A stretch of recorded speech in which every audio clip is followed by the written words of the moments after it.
Sir राज्य विधानसभेमध्ये पारित झालेलं आहे मराठा आरक्षण संदर्भातलं बिल, कसं बघताय? 10% आरक्षण यामध्ये मराठा समाजाला देण्यात आले. कसं आहे, सरकार सध्या इकडे आड तिकडे विहीर अशा पोझिशनमध्ये आहे की ओबीसीमध्ये घातलं तर ते चालणार नाही आहे ओबीसींना, आणि बाहेर ठेवलं तर ते कदाचित कोर्टात टिकणार नाही आहे, अशी ती परिस्थिती आहे. एक लक्षात घ्या, माहितीसाठी सांगतोय की आरक्षण 2 तऱ्हेची असतात राज्यघटनेखाली. एक कायदेमंडळातलं असतं आणि एक नोकऱ्या शिक्षण यातलं असतं.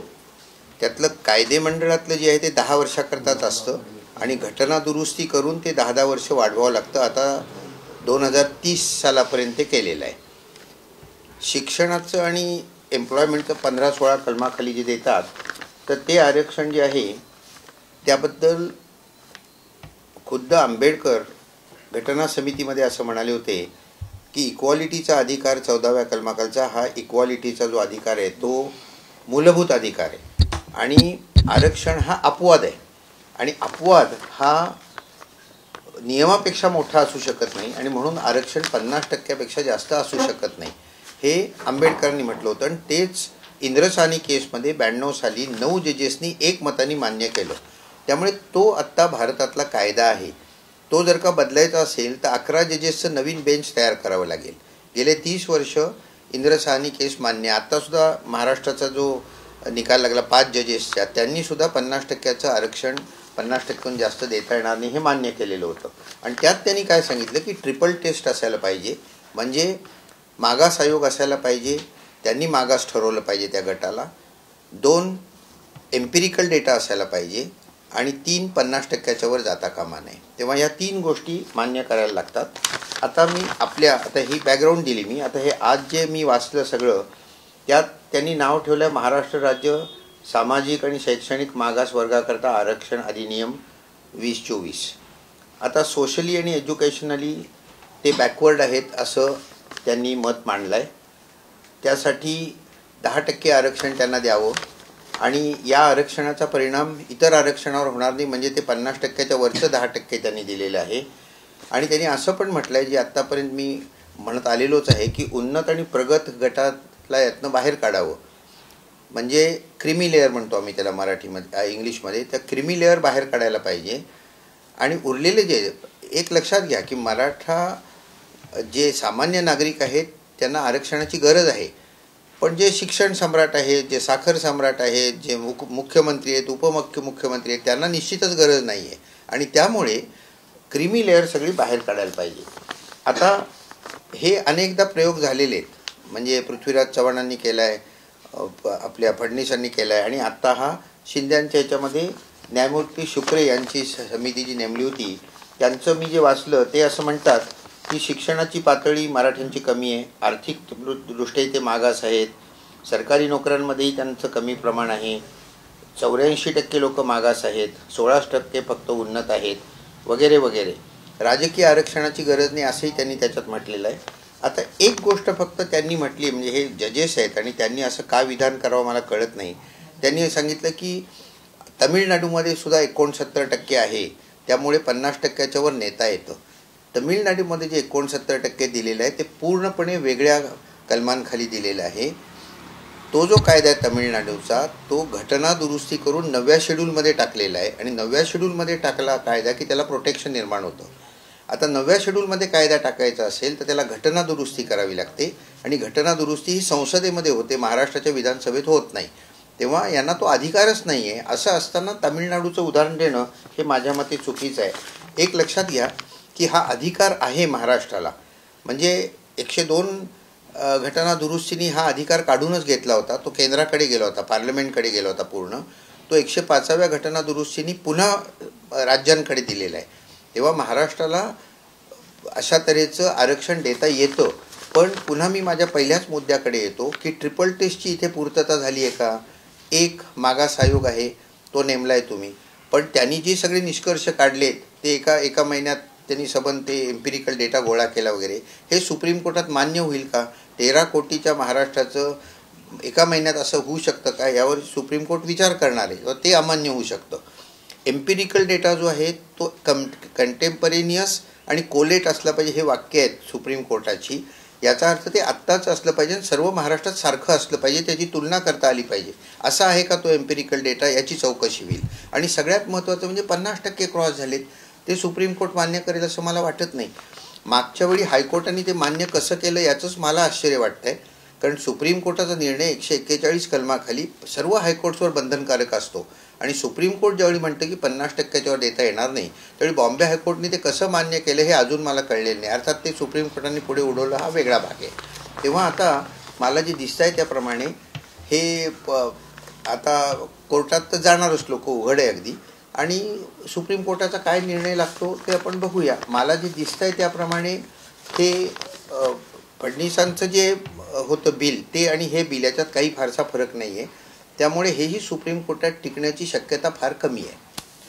पण आजच्या या सगळ्या विशेष अधिवेशनाचं फलित काय आहे मग? काही मराठा समाजाच्या हाती काय लागलंय का नाही? या क्षणाला मी तुम्हाला सांगितलं तसं की हे अजून बॅलन्समध्ये आहे. म्हणजे त्यांनी ॲक्ट केला आहे, पण तो ॲक्ट चॅलेंज झाला, त्याला स्टे आला समजा, तर काहीच होणार नाही आहे.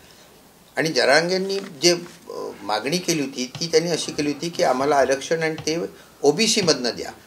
आता यांनी हा जो गट केला ना, पुन्हा बघा कसं दोन्हीचं वर्डिंग सारखंच आहे. Socially and educationally backward class असं जे वर्डिंग आहे ना, OBCची डेफिनेशन तीच आहे, सोशली आणि एज्युकेशनल बॅकवर्ड क्लास. म्हणजे तुम्ही जर का हे बॅकवर्ड म्हटलं तर ते OBCतच घालायला पाहिजे. असं इतकं सोपं ते सगळं गणित आहे. त्यामुळे जरांगेंची मागणी त्यांनी काळजीपूर्वक केलेली आहे की आम्हाला OBCत घाला, म्हणजे ते 50%च्या आत येईल, म्हणजे ते कोर्टात टिकेल. आता यांनी 50%च्या वर गेलं हे कोर्टात टिकेलच असं नाही.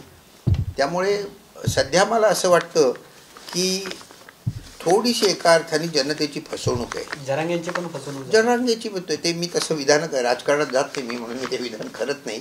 परंतु जनतेची निश्चितच दिशाभूल याच्यामध्ये होती.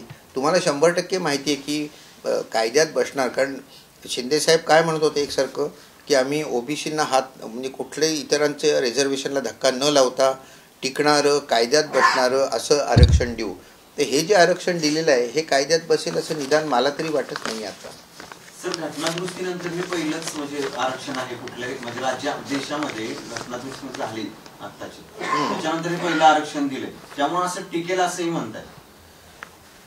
घटना दुरुस्ती म्हणजे कसं आहे, आधी राज्यांकडेच तो अधिकार होता. हो, तो तात्पुरता काढून घेतला गेला होता, ते आपल्या लक्षातही आलं नव्हतं. ते जेव्हा लक्षात आलं त्यावेळी त्याच्यावर पुन्हा उठाव झाला आणि सर्व राज्यांनी ते मागितल्यावर 105वी घटना दुरुस्ती करून ते पुन्हा राज्याकडे दिलेलं आहे.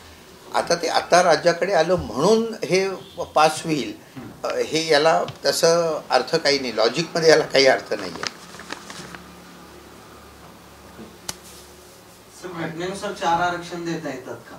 म्हणजे आता 4 आरक्षण म्हणजे याचा की SC ST EWS आणि आता हे 4थं आहे SC. हे बघा, भारताच्या राज्यघटनेने काही विकर सेक्शन्स ठरवलेले. ते कुठले विकर सेक्शन्स आहेत तर schedule caste, schedule tribe, backward class, women आणि चिल्ड्रन, हे 5. आणि यांच्यासाठी प्रोटेक्टिव्ह डिस्क्रिमिनेशन करता येतं. म्हणजे त्यांच्या डिस्क्रिमिनेशन असतं पण ते त्यांचं प्रोटेक्शन करता असतं. डिस्क्रिमिनेशन अलाउड नाही आहे पण प्रोटेक्टिव्ह डिस्क्रिमिनेशन अलाउड आहे. त्यामुळे आता 73-74 घटना दुरुस्ती जी झाली काय म्हणतात लोकल सेल्फ गव्हर्नमेंटची, त्याच्यात सुद्धा स्वच्छ शब्दात असं म्हटलेलं आहे आरक्षणाचं.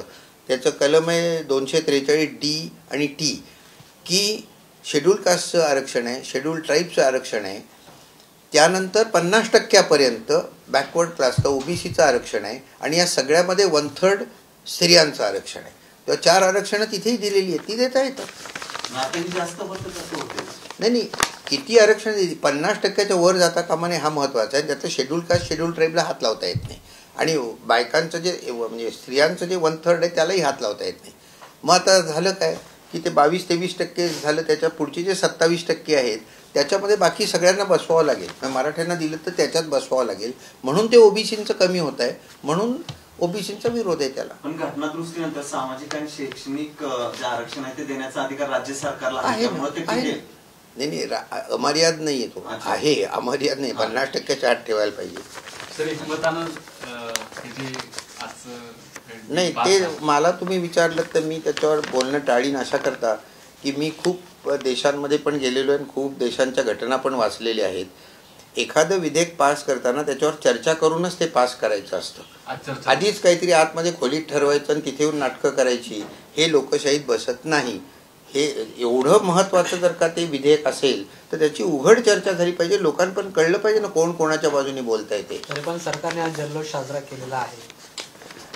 नाही ते राजकारणावर नाही. सर, ओबीसी आरक्षणच कायद्यानुसार नाही असाही एक आरोप होते आता. नाही, आता मी तुम्हाला सांगितलं ना की शेड्यूल कास्ट शेड्यूल ट्राईब यांचं झाल्यानंतर इतर मागासवर्गाकरता 50% करता येतं राज्यांना. त्यात अनकॉन्स्टिट्युशनल काही नाही. आणि त्यात पुन्हा मी सांगितल्याप्रमाणे 1/3 स्त्रियांकरता ठेवावं लागतं. महाराष्ट्रात ते 1/2 केलेलं आहे, 50%, पण घटनेप्रमाणे 1/3 द्यावंच लागतं. ओके. दरम्यानच्या काळामध्ये जो एक्झरसाइज झाला त्याच्यामध्ये म्हणजे आधी अधिसूचना जारी केली आणि अध्यादेश म्हणजे सगळे सोयरे वगैरे हा सगळा प्रकार, आणि मग राज्य मागासवर्ग आयोगाने सर्वेक्षण केलं आणि त्याच्यावरती जवळजवळ लाखांमध्ये हरकती घेतल्या गेल्या. 6 लाख आले म्हणतात. त्यामुळे मग ते एका बाजूलाच पडलंय आणि ते शक्य नाही असं साधारणपणे सरकारला जाणवलं. मी जे आत्ता ऐकत होतो त्या जरांगे साहेबांचं तेच मत होतं की आम्ही जे मागितलं नाहीये ते आत्ता आम्हाला दिलंय आणि जे आम्ही मागतोय सगळे सोयऱ्यांचं त्याच्यावर हे गप्प बसतील आत्तापर्यंत. आणि मुदत किती द्यायची त्यांचंही बरोबर आहे. म्हणजे मी पुन्हा राजकारणात जात नाही अजिबात, पण महिनोगंठी मुदत दिलेली आहे. आता आणखी मुदत द्या, आणखी मुदत द्यायला अर्थ उरत नाही काही. सर, सर्वेक्षण चुकीचं झालं किंवा सर्वेक्षणाला दाखलाच दिला नाही असं काही म्हणजे याबद्दल अशी ते सर्वोच्च न्यायालय ठरवेल. मी बोलणार नाही कारण त्याचा मी अभ्यास नाही केलेला. त्यांनी कशा रीतीने केल्या, मेथड्स असतात, सर्वेक्षण करण्याच्या सुद्धा मेथड्स असतात. आता अगदीच बोलायचं झालं तर ही जी मी ज्या अपार्टमेंट हाऊसमध्ये राहतो इथे कोणी आलेलं नाहीये. त्याच्यावरच आक्षेप घेतला माझं सर्वेक्षण झालेलं नाहीये. योग्य पद्धतीने झालंय का ते नाही, मला नाही माहिती. त्याच्यावरच आक्षेप घेतला जातो. त्यामुळे असं काही हे सुप्रीम कोर्ट ठरवेल ना. ते जर का चुकीचं असेल तर ते पहिल्याच पॉईंटवर उडेल हे सगळं. सर, मराठा आरक्षणानंतर आता मराठा समाजात कोणाला किती कुठे आरक्षण मिळणार असा काय आपण आता आरक्षणावर जितकं कमी बोलू ना तितकं चांगलं आहे. कारण आता हे यांना आम्ही इंग्लिशमध्ये पॅन्डोराज बॉक्स म्हणतो.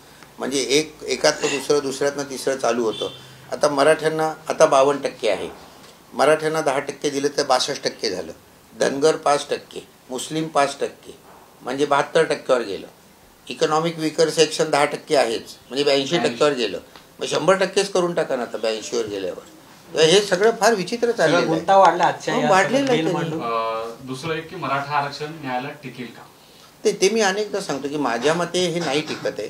पण त्यातून मी काही सुप्रीम कोर्टाची हल्ली मला 100% सांगता येत नाही ना. आणि सर, शेवटचा प्रश्न असा आहे, नव्या कायद्याचं कुणाला, ओबीसीचं कुणाला आणि ईडब्ल्यूचं काय होणार? नाही, इकॉनॉमिक विकर सेक्शनचं ते यांना लागूच नाहीये. म्हणजे शेड्यूल कास्ट शेड्यूल ट्राईब आणि ओबीसीला ते लागूच नाही, त्या वेगळाच भाग आहे तो. आता या तिघांमध्ये वाटणी कशी होते ते सुप्रीम कोर्ट ठरवेल. Thank you so much. काल सुप्रीम कोर्टाने म्हणजे 2-3 डिसिजन जे वेगळ्या विषयावरती आपल्या यांचा राष्ट्रवादीचा विषय नाही काय असतं, म्हणून तर आम्ही नेहमी म्हणतो की एक शेवटची आमची भाबडी अशी असते की सुप्रीम कोर्ट योग्य तो निर्णय देईल. दरवेळी पळवाटा आता अँटी डिफेक्शन लॉचा त्यांनी जो 11 मेला मागच्या वर्षी दिला निर्णय तो फार चांगला दिला. परंतु त्याच्यामध्ये पळवाटा खूप ठेवल्या गेल्या की एकाच वेळी 2/3 जायला पाहिजे, यावर ते काही बोलले नाहीत. किती मुदत द्यायची, स्पीकरनी किती वेळात घ्यायचा निर्णय त्यावर काही बोलले नाहीत. स्टेटस को अँटीबद्दल काही बोलले नाहीत. त्यामुळे पळवाटे इतक्या ठेवल्या आहेत की तो जो अँटी डिफेक्शन लॉ आहे सध्याचा तो जवळजवळ नष्ट झाल्यातच जमा आहे. ज्याचं बहुमत आहे लेजिस्लेचरमध्ये त्याचा तो पक्ष झाला. आता लेजिस्लेटर्स कसे विकत घेता येतात किंवा फोडता येतात हे सगळं जगाला माहिती आहे. ओरिजिनल पॉलिटिकल पार्टीचा विचार करायला पाहिजे ना, तो केलेलाच नाही आहे. तेव्हा खूप ठिकाणी इलेक्शन कमिशन आणि सुप्रीम कोर्ट खूप ठिकाणी एक आणखी लक्षात घ्या सगळे, आम्ही हे वर्गात शिकवतानाही सांगतो LLB आणि LLMच्या विद्यार्थ्यांना की गोलकनाथ केसमध्ये जो निर्णय दिला 11 जजेसनी तो केशवानंद केसमध्ये 13 जजेसनी बदलला. किंवा राईट टू प्रिव्हसीचा जो जजमेंट आहे जे पूर्वी 8 आणि 7 आणि 6 जजेसनी दिलेला तो आत्ता पुट्टास्वामीमध्ये 9 जजेसनी बदलला. म्हणजे आपलेच निर्णय सुप्रीम कोर्ट चुकीचं ठरवू शकतं. म्हणजे सुप्रीम कोर्ट म्हणजे देईल ते अंतिम सत्य असं धरायचं कारण नाही. एक लक्षात घ्या, सुप्रीम कोर्टाच्या निर्णयावर आपल्याला टीका करता येते, जजवर नाही करता येत. कंटेम्प्ट ऑफ कोर्ट होईल जजवर टीका केली तर, पण तो जो निर्णय दिलाय तो माझ्या मते कायद्यात बसत नाही. मी आता कॉन्स्टिट्यूशन शिकवतो तर मला असं वाटतं की हा निर्णय चुकीचा आहे, तर ते मी बोलू शकतो. त्यामुळे सुप्रीम कोर्टाने निर्णय दिला म्हणजे तो बरोबरच आहे असंही नाही, पण शेवटची अशी आशा कोणाची आहे तर सुप्रीम कोर्टाची. देश विदेशातील प्रत्येक घडामोडींचे लाईव्ह अपडेट मिळवण्यासाठी आता साम टीव्हीच्या सर्व सोशल मीडिया प्लॅटफॉर्मला लाईक, फॉलो आणि सबस्क्राईब करा. तसंच सर्व नोटिफिकेशनसाठी बेल आयकॉन प्रेस करायला विसरू नका.